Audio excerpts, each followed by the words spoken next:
Brought to you by PrayLatin.com, makers of prayer cards featuring complete English phonetic renderings of Latin pronunciations.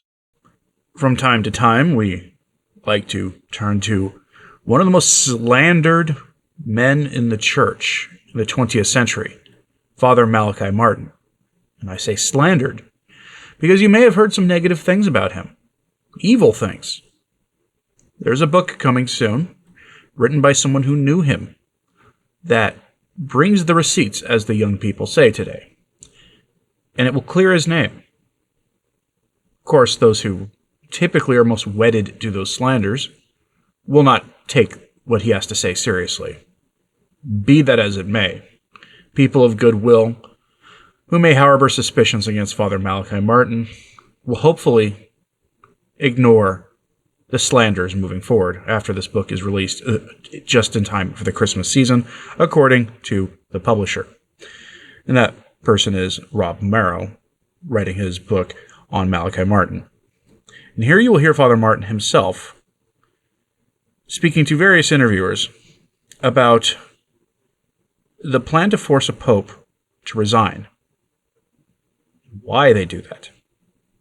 Some of this had to be cleaned up for the, we'll call them, sensibilities of our hosts. They are increasingly, lately, putting pressure on anybody who posts dissenting opinions about certain moral questions. So we have to be careful here. Here's Father Martin, in his own words, in a few interviews, on the plan to force a pope to resign and replace him with one of their own. All right. Dr. Martin. Yes. You have a new book. It's called right. Windswept House. That's right. What is the central tenet? What were you trying to tell everybody in Windswept House? I was trying to tell them the condition of the present Pope in relation to the papacy. In other words, the book says the following. For some time now, actually for about 5 to 8 years, it's hard to pin it down, there's been a movement amongst the more powerful servants of the papacy, cardinals and bishops, in Europe and in America, to persuade the present Pope to resign and retire, which he can do legally, by the way. The law of the Church says that a Pope may resign, and he needs give no reason to anybody on the face of the earth why he resigns. Indeed. Now, there has been pressure on him to resign, and since he turned the age 75 and is now he's in his 77th year and in very bad health, the pressures are enormous on him. So much so that the document they drew up to illustrate their wishes, and this document was in his hands towards the end of the 80s and the beginning of the 90s, he has yielded so far to this extent that he's drawn up another document which pertains to some legislation he would like to pass before he dies concerning the health of popes. In other words, supposing a pope becomes a vegetable, supposing he is rendered totally incapable of movement, physical movement, supposing he goes mad. Yes. So he has drawn up this. He has not signed it because he would trap himself if he did, because he'd be giving rules that should apply to him. However, the pressure on him has been very big to resign, and their motives for doing so is this. They say, we have such problems nowadays that only a more forward-looking, more liberal-minded Pope can really collaborate with the forces in human society to stave off disasters. They're talking about two disasters. They're talking about what they call the population explosion. We're, 5.2 billion now. That's and right. We're heading, they say, for 7.5 in the year 2030, and so weiter und so was. And that's the number one problem. And number two problem is education. The first problem of explosion, they say, can be curbed. Of course, the present Pope is absolutely adamant, and he's airborne with the indignation.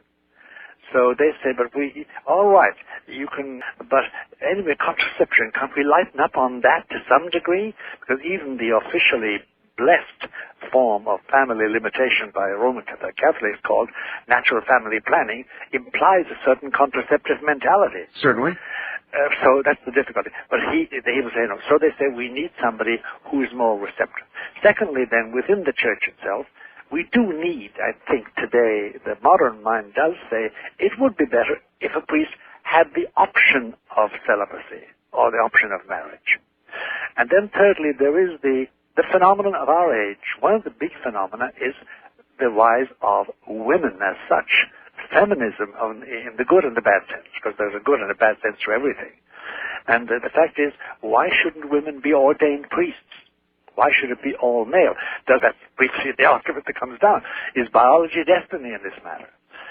So they say that we need a forward-looking man who will be young enough and perceptive enough to start moving on these fronts, because in that case then we can collaborate with the vast movement outside by very powerful and flourishing men and organizations for the control of food and the better nourishment, so the awful figures today for the malnutrition. So the pressure on him is great for that. He has refused so far, obviously, because he hasn't resigned. I do feel that the pressure has been so great on him, and his health now is so precarious, that it is now 50-50. By the way, I'm not a betting man. As I told before, I lost a few dollars on the Yankees a couple of weeks ago. My betting is not exactly blessed by God. But I do feel that it is now 50-50% possible that within one calendar year we would have another pope. He may resign. Father, what you're talking about is sort of a papal version of a living will. That's right. That's really what it is. And you say he will not sign it himself. Well, he may finally sign it and then resign. He may. I see. The pressure on him is very big.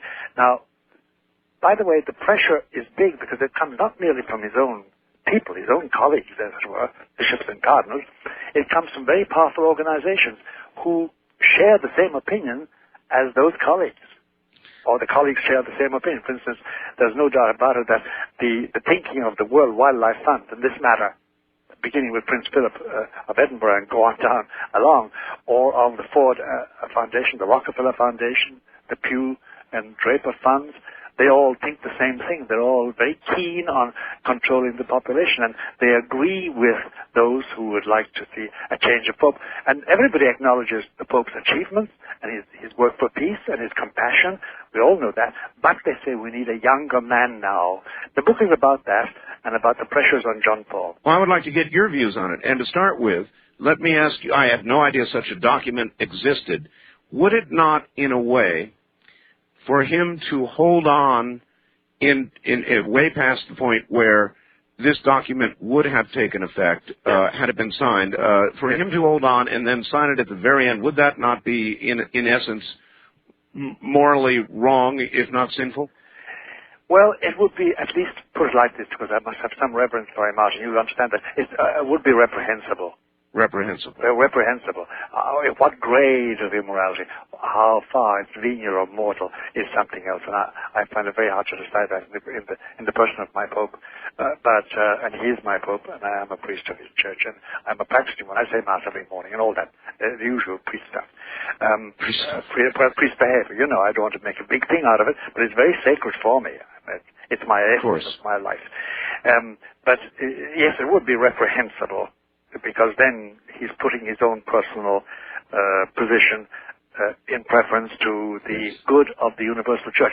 If the good of the universal church would be served by his resigning. And that's the crucial decision he has to make. And the book actually ends on that crucial note of doubt in his mind. Should he or shouldn't he? So the book is not an advocacy, wasn't an advocacy tool for you. You didn't advocate that he should sign this and resign. No. I leave it pendant. The book ends on a pendant note, and I've been blamed for that. They said, why didn't you decide the issue? I said, well, the issue has not been yet decided by the man who must decide it. While he's away traveling, and he travels a good deal of parts of the year, and he's traveled to 92 countries already, and he's gone around the world so many times, and he's been seen by everybody and taught by everybody. The church in Rome has fallen into the hands of his enemies, of the enemies, we think the enemies of the church, those who are plotting his downfall, his resignation at the present moment. They want him to resign him. That's what I want to get onto. His fate is coming up this year, 1996, by the way. It's coming up to be considered. And he's not taking care of the house. He's not governing the church. And the last thing anybody would say about this man is that he's a wise governor of the church. He's not. He doesn't govern the church. He reigns if you want to put it like that, as a figurehead. He doesn't govern the church, and he doesn't choose bishops. He didn't choose Cardinal Bernardine of Chicago, for instance. He didn't choose these people. They were put in by their friends, and he signed the document. Now, look at this man as he is now. I'm not breaking confidences, and I'm not speculating either idly when I tell you that the greatest pressure on John Paul II now, and for the last 3 years, is that he resign. What's the argument? The argument is this. Holy Father, you will be, in 1995, you will be 75 years old. The law is that once a bishop, and you're Bishop of Rome, once a bishop is 75, he has to submit his resignation. You're a bishop. Now, there's no doubt in our minds, nor in your minds, that the unity between you and your bishops is broken, if it ever existed. The bishops don't like you.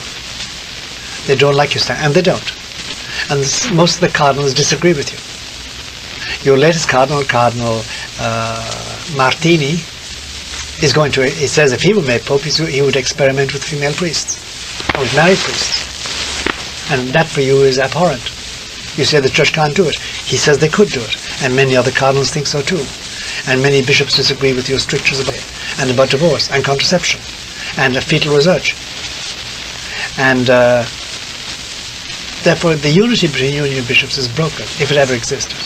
Why don't you resign and let us elect a man with whom the bishops feel united, and therefore give the church strength? If the church has weakness nowadays, it is because we're not united with you, Holy Father. People disagree with you, and you're too stiff. And you did good work. You did help in destroying the Soviet Union, and you did do a few great things like that. Now can't you retire? Retire to Częstochowa, to the monastery of Częstochowa, retire to Monte Cassino, live in Rome. The amount of good you'll do as ex-pope and consultant will be huge. Meanwhile, we'll have a younger man whom the bishops trust more. And by the way, Holy Father, you are just a bishop like the rest of us. Yes, you do occupy the venerable see of Rome, but you're only a bishop, first among equals. So now we're beginning to see how hideous this whole concept of collegiality actually is. That's right. That was the plan from the very beginning. And when Father McGee, now Bishop McGee, went down to retrieve his breviary or his book or his comb when he left in the conference room and scuffed the floor and found these 2 or 3 sheets of paper and found in the handwriting of a very well-known Peritus, who is now dead, by the way, and who was an arch heretic, as an Austrian, when he found there the plan of strategy. If we get this vote through, we have the papacy by its neck and rush back to Paul VI. Now we know the error Paul VI made in not stopping that vote and stopping the whole document and wiping it out. He had the power to do so. And writing an ineffectual note, the nota explicativa, which nobody remembers, which is printed in the index of volumes now. Now we know what the plan was. That was in 1964. It is now 1995. And all the damage has been done.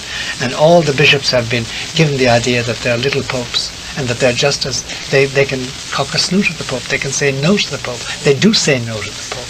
Now we know what was planned.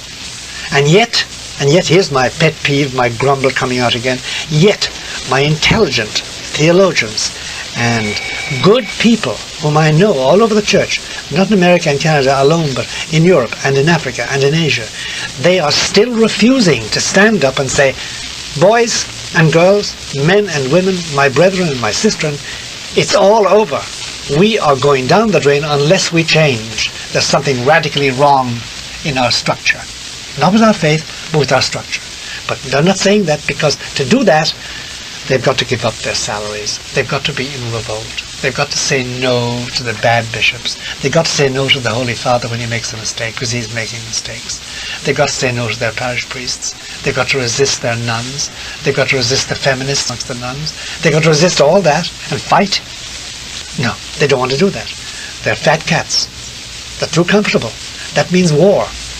That means losing friends. And we've ceased to be a church militant. We are no longer a church militant. There's no church militant on this earth at the present moment. 30 years later, many of the things he says have come to pass. We see men in the highest offices in the church today who advocate for evil things. All the culture of death things that John Paul II warned about, men in the highest offices of the church today use their influence and use their power to try to subvert the teaching of the church on this, to make those various issues acceptable to Catholics, to put the church, and by extension, Jesus Christ's stamp of approval on those issues. Where are the good priests today? Where are the good bishops today who say no? There are a few of them, but not many. Let me know what you think of this in the comments, please. Like and subscribe if you haven't. It certainly helps, so to sharing this on social media, it helps too, and as always, pray for the church. I'm Anthony Stine. Ave Maria.